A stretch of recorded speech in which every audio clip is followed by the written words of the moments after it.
as I was saying, as we get older, we get diminished, and I had really, really gotten diminished. So I was reading a book about Genghis Khan. I became absolutely enthralled with Genghis Khan because he was able to retain his power all through his life, and I wanted to be able to stay in the game through my life.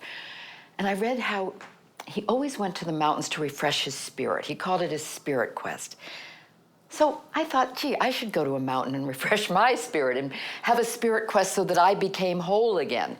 I felt so fragmented at this point in my life.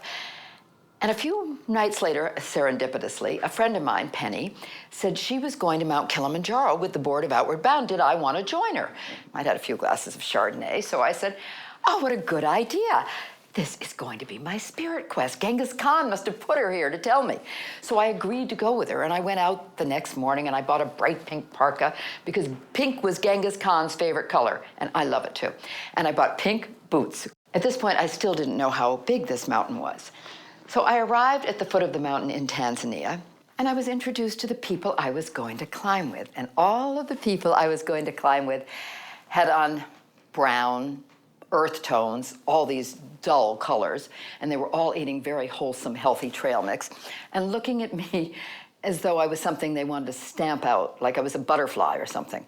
And I'd had my hair done, I'd put on makeup because I'd heard the mountain was beautiful, so I thought it would be the gracious thing to do to look good when you're climbing. And we were told we were going to carry our backpacks. Our backpacks were supposed to be 70 pounds. Mine was probably 100 because I had put in and I had to pull out everything because when they saw how heavy it was, they all watched as I pulled out my electric rollers. Now, where I was going to plug in my electric rollers on the mountain, I had no idea, but I somehow thought I was going to be able to do that. All these things came out, and with each thing that came out, they were just rolling their eyes just in horror at this blonde soap opera actress who was going to climb with them. So the leader of the whole group comes in, and I remember he came in, he went, Jambo Bibi Bwana, welcome to Mount Kilimanjaro.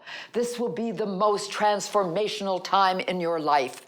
You will have your spirits refreshed. All the things I wanted to hear. I think all of you will make it to the top. Well, perhaps not all of you, as he looked at me, of course.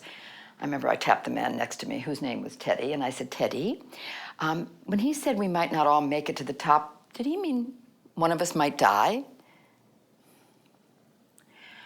I started crying right then and there, but I lifted my little pack on my back and started trudging, always last. I was like the turtle. I was always the last to arrive at every part of our ascent. But I got there, and at 17,000 feet, we watched as two Japanese photographers came down the hill, and they were frozen to death. They had waited at the summit too long, and they were out of oxygen, and they died.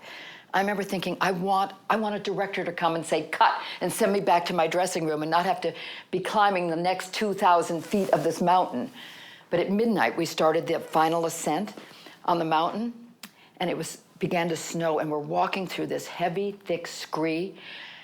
And I remember there were times when I was literally crawling across these ledges, but I made it to the top, and some of them didn't. And when I got to the top, I watched as the sun rose over Kilimanjaro, and it turned everything in the world bright pink, just like me. And from that moment on, from that Genghis Khan book of changing your life by going to the mountains to refresh yourself, I refreshed myself, and I was a new person.